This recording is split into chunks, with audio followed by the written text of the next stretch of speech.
ಶ್ರೀ ಗುರುಭ್ಯೋ ನಮಃ. ಪ್ರಮಾಣ ಲಕ್ಷಣದಲ್ಲಿ ಸ್ಮೃತಿಯೂ ಕೂಡ ಪ್ರಮಾಣ ಮತ್ತು ಅನುವಾದವೂ ಕೂಡ ಒಂದು ಪ್ರಮಾಣವೇ, ಅದೇನು ಅಪ್ರಮಾಣ ಅಲ್ಲ ಅನ್ನೋದನ್ನ ನಾವು ನೋಡ್ತಾ ಇದ್ದೇವೆ. ಅಲ್ಲಿ ಈ ಸ್ಮರಣದ ಬಗ್ಗೆ ನಾವು ಸ್ವಲ್ಪ ನೋಡಿದ್ವಿ ಈ ಹಿಂದಿನ ಪಾಠದಲ್ಲಿ. ಅನುವಾದದ ಬಗ್ಗೆ ಮತ್ತು ಸ್ಮರಣದ ಬಗ್ಗೆ ಇನ್ನಷ್ಟು ವಿವರಗಳನ್ನು ಟೀಕಾಗಳಲ್ಲಿ ಬಂದದ್ದನ್ನು ಸ್ವಲ್ಪ ಸರಳವಾದ ಅನುವಾದ ಆ ಮೂಲ ಗ್ರಂಥದಲ್ಲಿ ಕೊಟ್ಟಿದ್ದಾರೆ. ಅದನ್ನ ಒಂದಷ್ಟನ್ನ ನಾವೀಗ ನೋಡಬೇಕು.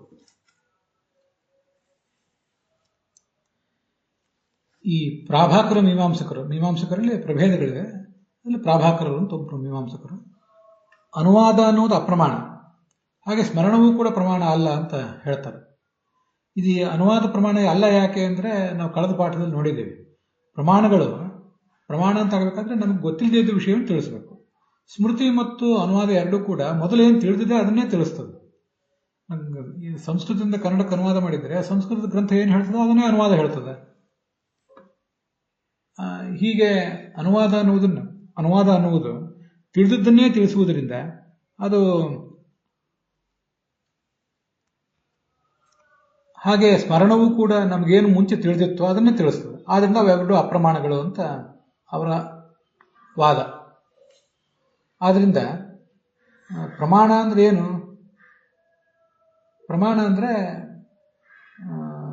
ಯಾವುದು ಸರಿಯಾದ್ದನ್ನು ತಿಳಿಸ್ಬೇಕೋ, ಸರಿಯಾದಂಥ ಯಥಾರ್ಥವಾದ ವಿಷಯವನ್ನ ಒಂದು ಜ್ಞಾನ ವಿಷಯೀಕರಿಸಿರ್ತದೆ. ಆ ಜ್ಞಾನಕ್ಕೆ ಯಾವುದು ಕಾರಣವೋ ಅದು ಪ್ರಮಾಣ. ಈಗ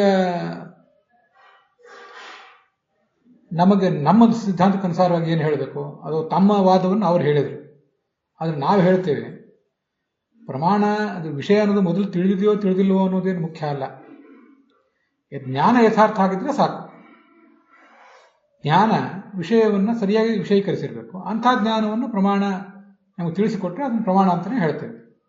ವಿಷಯ ಮೊದಲು ತಿಳಿದಿದ್ರೂ ಆಯಿತು, ತಿಳಿದೇ ಇದ್ರೂ ಆಯಿತು, ಹುಟ್ಟಿದ ಜ್ಞಾನ ಪ್ರಮಾಣ ಆದರೆ ಆ ಜ್ಞಾನವನ್ನು ಕೊಟ್ಟಂಥ ಸಾಧನವೂ ಕೂಡ ಪ್ರಮಾಣ ಆಗೇ ಆಗ್ತದೆ.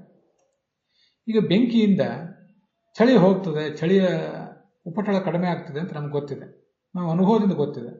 ಅದನ್ನ ವೇದವಾಕ್ಯದಲ್ಲಿ ಅಗ್ನಿರ್ಹಿಮಸ್ಯ ಭೀಷಣಂ ಅಂತ ಹೇಳ್ತಾರೆ. ಹಾಗಾದ್ರೆ ಅದು ಅಪ್ರಮಾಣ ಆಗ್ತದೆ? ಆ ವೇದ ಆಗೋದಿಲ್ಲ. ವೇದನೂ ಕೂಡ ಪ್ರಮಾಣನೇ ಆಗ್ತದೆ. ಅದರಂತೆ ಸ್ಮೃತಿ ಮತ್ತು ಅನುವಾದಗಳೆರಡೂ ಕೂಡ ತಿಳಿದದ್ದನ್ನೇ ತಿಳಿಸ್ತವೆ. ಆದರೂ ಕೂಡ ಅದನ್ನ ಪ್ರಮಾಣ ಅಂತ ಹೇಳಲಿಕ್ಕೆ ಯಾವುದೇ ಬಾಧಕ ಇಲ್ಲ ಅಂತ ಇದು ನಮ್ಮ ತಾತ್ಪರ್ಯ.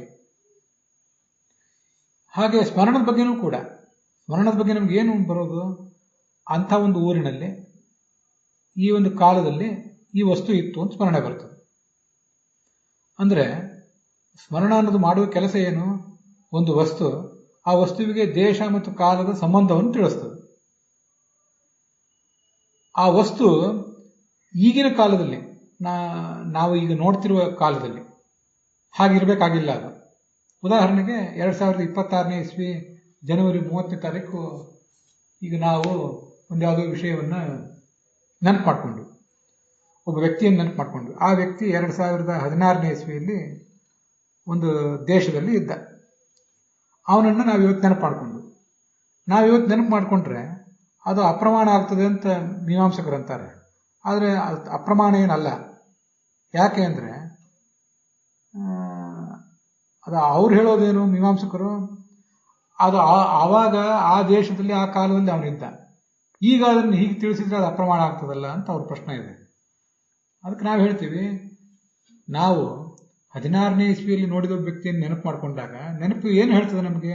ಅವನು ಈಗ ಅಲ್ಲೇ ಇದ್ದಾನೆ ಅಂತ ನಾವು ಹೇಳ್ತಿಲ್ಲ. ಆ ದೇಶದ ಆ ಕಾಲದ ಸಂಬಂಧ ಆವಾಗಿತ್ತು ಅಂತ ಹೇಳ್ತಿದ್ದೀವಿ. ನಮಗೆ ನೆನಪು ಬರೋದೇ ಹಾಗೇನೆ. ಅಲ್ಲೊಬ್ಬ ವ್ಯಕ್ತಿ ಇದ್ದ, ನಾವು ನೋಡಿದ್ವಿ ಅಂತ ಹೇಳ್ತೀವಿ. ಆ ಒಬ್ಬ ವ್ಯಕ್ತಿ ಈಗ ಇದ್ದಾನೆ, ನಾವು ನೆನಪು ಮಾಡ್ಕೋತಿದ್ದೀವಿ ಅಂತ ಯಾರು ಹೇಳೋದಿಲ್ಲ. ಕೆಲವು ಕಡೆ 16ನೇ ಇಸ್ವಿಯಲ್ಲಿ ಒಂದು ನಿರ್ದಿಷ್ಟ ದೇಶದಲ್ಲಿ ಒಬ್ಬ ವ್ಯಕ್ತಿಯನ್ನು ನಾವು ನೋಡಿರ್ತೀವಿ. ಈ 26ನೇ ಇಸ್ವಿಯಲ್ಲಿಯೂ ಕೂಡ ಅವನು ಅಲ್ಲೇ ಇರಬಹುದು, ಇರಬಾರದಂತ ಏನಿಲ್ಲ. ಆದರೆ ಅಲ್ಲಿ ಕಾಲದ ವ್ಯತ್ಯಾಸ ಆಗಿ ಹೋಗಿದೆ. ಆ ಕಾಲದಲ್ಲಿದ್ದ, ಈಗ ಆ ಕಾಲದ ಸಂಬಂಧ ಅವನಿಗಿಲ್ಲ. ಆದ್ರಿಂದ ಅದು ಅಪ್ರಮಾಣ ಆಗ್ತದಂತ ಮೀಮಾಂಸಕರಂದ್ರೆ ನಾವು ಹೇಳ್ತೀವಿ, ಆ ಕಾಲದ ಸಂಬಂಧ ಈಗ ಇದೆ ಅಂತ ನಾವು ಹೇಳ್ತಿಲ್ಲ, ನೆನಪು ಹೇಳ್ತಿಲ್ಲ. ಹಾಗೆ ಆವಾಗಿತ್ತೋ ಇಲ್ಲ, ಆವಾಗಿತ್ತು ಅನ್ನೋದಕ್ಕೇನಾದ್ರೂ ಬಾಧಕ ಇದೆಯಾ? ಆದರೆ ಸ್ಮೃತಿಯಲ್ಲಿ ಆಗ ಅದು ಇತ್ತು ಅಂತೇ ತಿಳಿಯುತ್ತದೆ. ಅದರಿಂದ ದೇಶಕಾಲಗಳ ಸಂಬಂಧ ಈಗ ಇದೆ ಅಂತ ಹೇಳ್ತಿಲ್ಲ ಸ್ಮೃತಿ, ಆವಾಗಿತ್ತು ಅಂತಾನೆ ಹೇಳ್ತದೆ.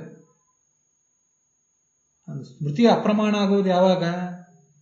ಆ ದೇಶ ಆ ಕಾಲದಲ್ಲಿ ಆ ವಸ್ತು ಇಲ್ಲದೆ ಹೋದ್ರೆ ಆವಾಗ ಮಾತ್ರ ಅದು ಅಪ್ರಮಾಣ ಆಗ್ತದೆ.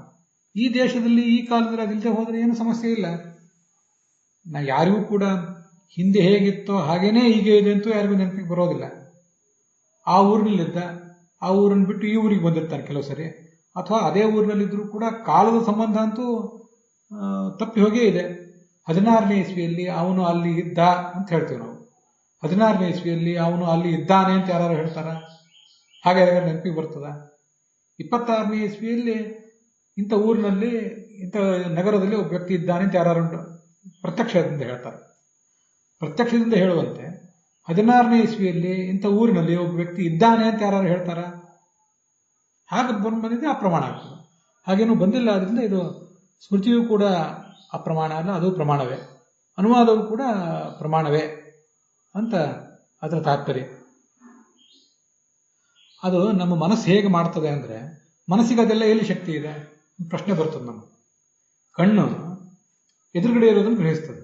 ನಮ್ಮ ಕಣ್ಣಿಗೆ ಹಿಂದಿನ ದೇಶ ಯಾವುದೋ 100 ಮೈಲ್ಗಳ ದೂರದಲ್ಲಿರುವ ದೇಶ, 10-20 ವರ್ಷಗಳ ಹಿಂದಿನ ಕಾಲವನ್ನು ಗ್ರಹಿಸುವ ಶಕ್ತಿ ನಮ್ಮ ಕಣ್ಣಿಗೆ ಎಲ್ಲಿದೆ? ಹಾಗಾದ್ರೆ ಈ ನೆನಪು ಬರೋದು ಹೇಗೆ ಅಂತ ಪ್ರಶ್ನೆ ಬರ್ತದೆ. ಅದಕ್ಕೆ ನಾವು ಹೇಳ್ತೀವಿ, ನೆನಪು ಬರುವುದು ಮನಸ್ಸಿನಿಂದ, ಪ್ರತ್ಯಕ್ಷ ಜ್ಞಾನ ಬರುವುದು ಕಣ್ಣಿನಿಂದ. ಮನಸ್ಸು ಅನ್ನುವುದು ಒಂದು ಕಣ್ಣಿನಕ್ಕಿಂತ ಹೆಚ್ಚು ಸಾಮರ್ಥ್ಯ ಇರುವ ಒಂದು ಉಪಕರಣ. ಅದು 5 ಜ್ಞಾನೇಂದ್ರಿಯ, 5 ಕರ್ಮೇಂದ್ರಿಯ ಇವೇನಿವೆ ಅಲ್ಲ, ಇವುಗಳು ಎಲ್ಲದಕ್ಕೂ ಕೂಡ ಸಹಾಯಕವಾದದ್ದು ಮನಸ್ಸು. ಕಣ್ಣಿಗೆ ಅನಲೈಸ್ ಮಾಡಲಿಕ್ಕೆ ಗೊತ್ತಿಲ್ಲ, ಮನಸ್ಸಿಗೆ ಅನಲೈಸ್ ಮಾಡಲಿಕ್ಕೆ ಗೊತ್ತಿದೆ. ಕಣ್ಣು ಈ ಹಿಂದೆ 16ನೇ ಇಸ್ವಿಯಲ್ಲಿ ಇಂಥ ಒಂದು ದೇಶದಲ್ಲಿ ಒಬ್ಬ ವ್ಯಕ್ತಿಯನ್ನು ನೋಡಿತ್ತು. ಅದರ ಸಂಸ್ಕಾರ ನಮ್ಮ ಮನಸ್ಸಿನಲ್ಲಿ ಹುದುಗಿತ್ತು, ಮನಸ್ಸಿನಲ್ಲೋ ಬ್ರೈನ್ನಲ್ಲೋ ಎಲ್ಲೋ ಹುದುಗಿತ್ತು. ಈಗ 10 ವರ್ಷದ ನಂತರ ಆ ಸಂಸ್ಕಾರ ಹೊರಗೆದ್ದು ಬಂತು.